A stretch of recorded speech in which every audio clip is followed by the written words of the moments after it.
Hello everyone.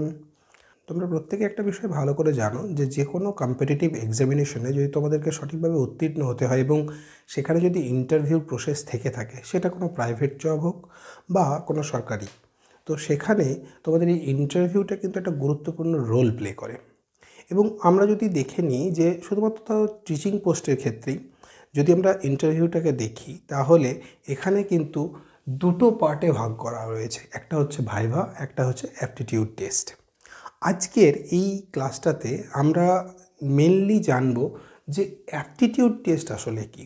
আমরা অনেকেই জানি যে ভাইভাটা কি, কারণ ভাইভাতে যে প্রশ্নগুলো করা হয় সেগুলো সাধারণত সাবজেক্ট রিলেটেড এবং সাথে সাথে যে ট্রেনিংগুলো তোমরা নিয়েছো সেই ট্রেনিংয়ের বিষয়ের সমস্ত প্রশ্নাবলী থাকে।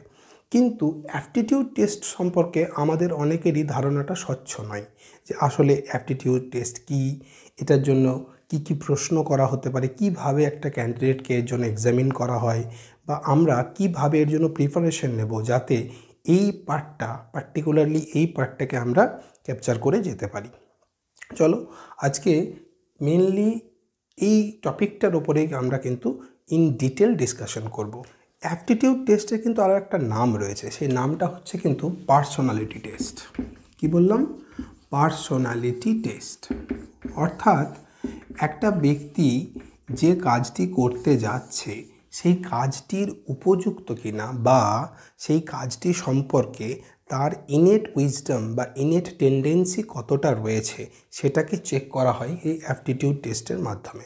ওকে, তো দেখো এখানে অ্যাকচুয়ালি মেনলি কী থাকে। আমরা যদি অ্যাপটিটিউড টেস্টটাকে সংজ্ঞায়িত করি বা ডেফিনেশন দিই যে হোয়াট ইজ অ্যাপটিটিউড টেস্ট, তাহলে আমাদেরকে কী বলতে হবে?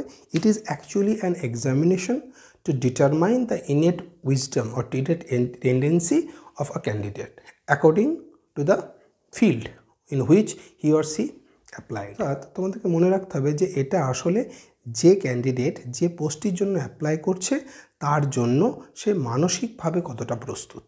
ওকে, তো ফার্স্ট অফ অল তোমাদের কিন্তু একটা বিষয় মনে রাখতে হবে যে এটাকে অন্যান্য পরীক্ষার মতোই তোমরা দেখবে। ঠিক যেমন অন্যান্য রিটেন এক্সাম হয়, এটাও কিন্তু একটা এক্সাম। এই টেস্টের জন্য আমরা কীভাবে প্রিপারেশন নেব এবং সেটা জানতে গেলে আমাদেরকে ইন ডিটেল একটা একটা করে বুঝতে হবে যে এর মধ্যে অ্যাকচুয়ালি কী কী থাকে। এর মধ্যে যে বিষয়গুলো পড়ে তার মধ্যে আমরা মেনলি 4টে জিনিসকে এখানে গুরুত্ব সহকারে দেখব। ফার্স্ট অফ অল যে জিনিসটা দেখা হবে সেটা হচ্ছে যে তোমাদের প্রফিসিয়েন্সি কতটুকু রয়েছে কমিউনিকেশনের ক্ষেত্রে। অর্থাৎ তুমি কথা বলার ক্ষেত্রে তুমি যে বিষয়টিকে নিয়ে শ্রেণীকক্ষে পাঠদান করবে সেই বিষয়টাকে কতটা ভালোভাবে রিপ্রেজেন্ট করতে পারো তোমার কথার মাধ্যমে, এবং সাথে সাথে ক্লাসরুমের সঙ্গে তোমার অ্যাডাপ্টেবিলিটি কেমন, অর্থাৎ স্টুডেন্টদের সঙ্গে তুমি রিলেশন কেমনভাবে ক্রিয়েট করছো, তাদের সঙ্গে কেমনভাবে ইন্টারাকশন করছো, এই বিষয়গুলোকে চেক করা হবে। এবং সাথে সাথে সেখানে নাম্বার 2তে তোমার টিচিং স্কিল দেখা হবে। দেখো এই দুটো বিষয়, যে প্রথম দুটো বিষয় রয়েছে, এই দুটো তোমাদেরকে কি করা হবে, হয়তো ডেমো ক্লাস দেওয়া হতে পারে, তোমাদেরকে চাইবে একটা ডেমো ক্লাস দাও এবং সেখানেই তোমাদের এই দুটো বিষয়কে চেক করা হবে যে তুমি কতটা প্রফিশিয়েন্ট। 3 পয়েন্ট হচ্ছে যে পেশেন্স। তোমাকে এটার জন্য হয়তো ডেমো ক্লাস নয়, ডেমো ক্লাসের পরে এমন কিছু প্রশ্ন করা হবে যেগুলো অ্যাবরাপ্ট, অর্থাৎ বিভিন্ন জায়গা থেকে তোমাকে প্রশ্ন করে চেক করা হবে যে তোমার পেশেন্স কতটা, অর্থাৎ তুমি কতটা ধৈর্য সহকারে শুনছো বা ধৈর্য সহকারে সেগুলো উত্তর দেওয়ার চেষ্টা করছো। এক্ষেত্রে তুমি যদি ধৈর্য হারিয়ে ফেলো তাহলে কিন্তু সেটা তোমার পার্সোনালিটি টেস্টের ক্ষেত্রে একটা ব্যাড ইফেক্ট ক্রিয়েট করবে, অর্থাৎ তোমার সেটা ভালোভাবে নেবেন না যারা ইন্টারভিউয়ার থাকবেন। এবং নাম্বার 4 পয়েন্ট হচ্ছে এমপ্যাথি। দেখো আমি কথাটা কিন্তু সিম্প্যাথি লিখিনি, এমপ্যাথি। এমপ্যাথি মিনস, এমপ্যাথি কথাটা মানে হচ্ছে সমানুভূতি। অর্থাৎ তুমি যখন কোনো ক্লাসে পাঠদানের জন্য যাচ্ছ, তুমি অ্যাজ এ টিচার কখনো যাবে না এবং সেই মনোভাবও নিজের মনের মধ্যে রাখবে না। তুমি নিজেও একজন শিক্ষার্থী হিসেবেই প্রবেশ করবে যাতে তুমি সেই শিক্ষার্থীদের সাথে সমান হয়ে যেতে পারো।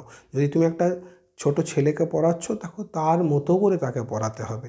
ওকে, তুমি একজন টিচার নয়, তুমি একজন নিজেও শিক্ষার্থী, যে কারণে তোমার এমপ্যাথি টেস্ট হবে যে তুমি একটা ছাত্রের ক্ষেত্রে কতটা সমানুভূতি দেখাতে পারছো।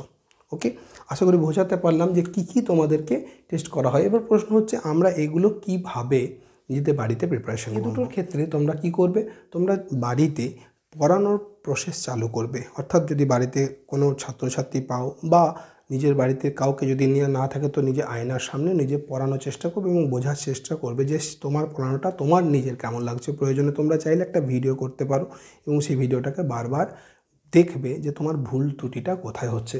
এবং সাথে সাথে এ দুটোর সাথে পেশেন্স এবং এমপ্যাথি তোমার ক্রিয়েট হবে, কিন্তু সেটা সময়ের সাথে হয়। তোমার মধ্যে যদি সেই প্রফিসিয়েন্সি থেকে থাকে বা সেই প্রফেশনাল মনোভাব থেকে থাকে, এটা কিন্তু অটোমেটিক্যালি আসে। এটা একদিনের বিষয় নয়, এটা ধীরে ধীরে ছাত্রদের প্রতি তৈরি হয়। তুমি এই বিষয়টাতে যদি প্রতিদিন একটা করে অভ্যেস করতে থাকো, ধীরে ধীরে এই বিষয়টা তোমার ডেভেলপ করে যাবে। আশা করি তোমরা বুঝতে পারছো যে কিভাবে আমরা পার্সোনাল টেস্টের জন্য প্রিপারেশন নেব। তোমার ধন্যবাদ। নেক্সট ভিডিওতে আবার দেখা হবে।